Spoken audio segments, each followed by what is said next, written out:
Hey War Room Traders, Dale here with a price action tutorial video. I'm on the pound Australian dollar daily chart right now, and I'm looking to short this signal that's just formed. Now, when we do our market analysis, we obviously basically do our structure analysis first. So we just look at the bigger picture of the market and see what's going on, and we can see that quite clearly there's a channeling structure going on right here. Just adjust that a little bit, make that a little bit neater. And the main point of interest really is the top part of the channel there, the declining trend line up the top there, which is creating those lower highs on these major swings here as the market steps down. Because this is a downward moving market, it is really beneficial to sort of target, shorting opportunities off the top of that channel to align ourselves with the bearish momentum. Of course, you can take long opportunities off the bottom there.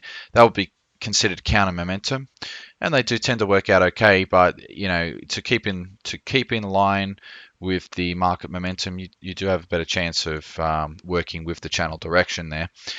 So we can identify that there's a channel here quite easily, and the main focus point obviously is the channel tops and bottoms, and we can see that the market's basically tested this channel top every time and reversed, and just basically using it as a reversal point. And here we are again, and are we going to use, there was a question we've got to ask, is this channel top going to act as a boundary again, and are we going to see a reversal kickoff here?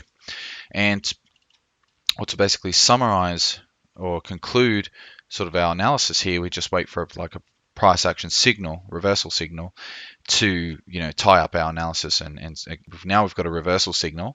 We're sitting on the market structure level here, the channel top, which has been the main reversal point. So now that we've got a reversal signal at a reversal point, we can basically build a good case to get short, and we are in line with the overall weakness of the market here too. So looking at this bearish rejection candle, we can see that the anatomy of it is quite good. We've got a nice thick bearish body there, which is what we like to see. That means the close price is lower than the open price, and that's what brings out the red in this candle, depending on what color theme you have, obviously. But because I've got blue and red, it's going to give us a red candle. And we can see previously in the same trading week, we had a test of the channel high there too, and it left a long wick. But this is not a reversal signal. I mean, see how the body is different. It's closed still above its open price, giving it that blue body. It really does give it a lot more it does give it a lot more bearish strength when the candle closes below the open price, and gives us this red here. Obviously, the opposite is true with the bullish signal, where we would like to see a bullish body. Now, what I'm looking to do here is grab the retracement entry, because this distance here is quite significant. So we've got, like, this candle is 330 pips in range, and that's quite large in range. And the larger the candle, generally, the more chance there is of follow through too. So big candles are good, big candles work, size matters, ladies. And basically to just get down on our stop a bit, like cut it down, we're going to use a retracement entry. So hopefully we get a retracement back up through the candle range here, hit our 50% retracement stop, and then we see the trade basically fire off. Now, I'm surprised I didn't set a target here. I'm looking for about 1 to 4, honestly. I reckon I can get about 1 to 4 here.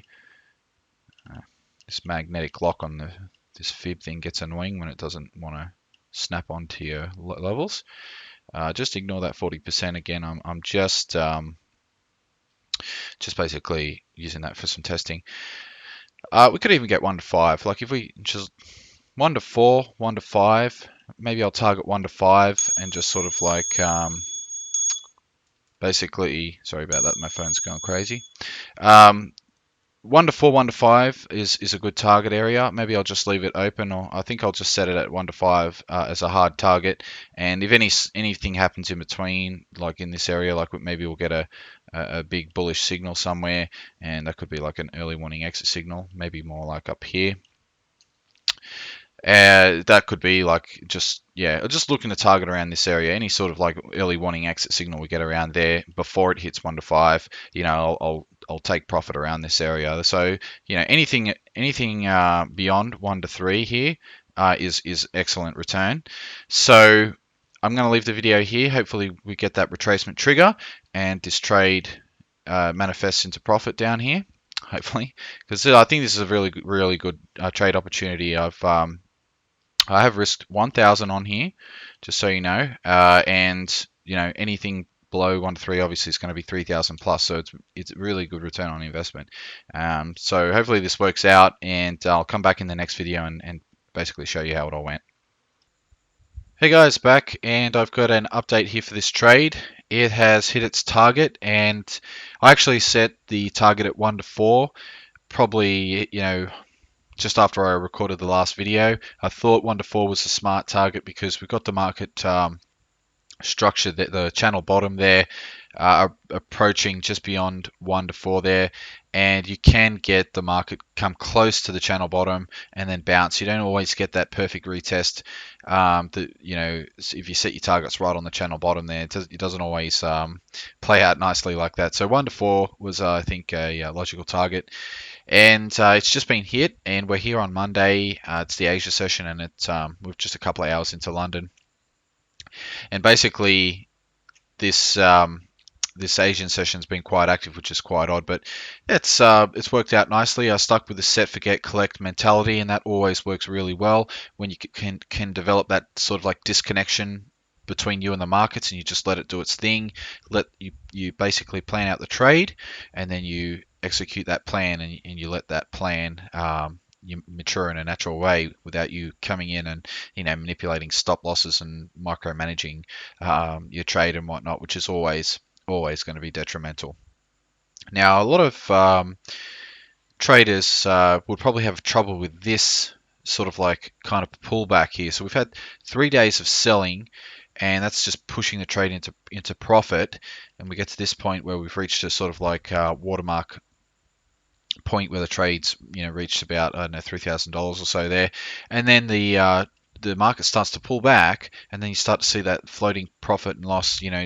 It's the statements just like the open trade profit figures are just dropping, and that freaks a lot of people out, and that is what leads to moving stops or exiting trades early, and usually those sort of like knee-jerk reactions are the wrong move, and anyone who did exit sort of like on this pullback would be kicking themselves now, because we just had a nice solid sell-off straight after that and hit our original profit target. So I do find, talking with a lot of traders, that this kind of thing is a trouble area on a psychological level, and that's where you really need to just set, forget, and collect. And you really just need to put the money down and just say to yourself, it's going to hit the target or it's going to hit the stop.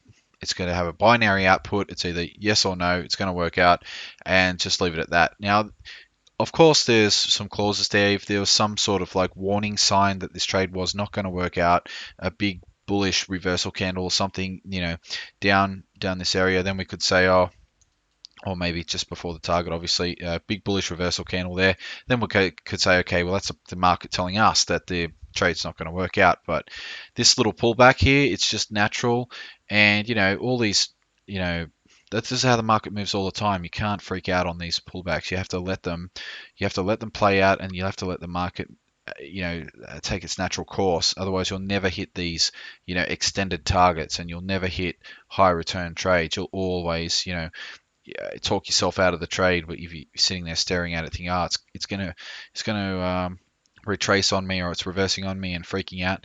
I mean, like, you got this down move here, you had a bit of a pullback there. There's a bit of I guess that one's not a great example. Maybe even here, like, we had a sell-off, a little bit of a pullback.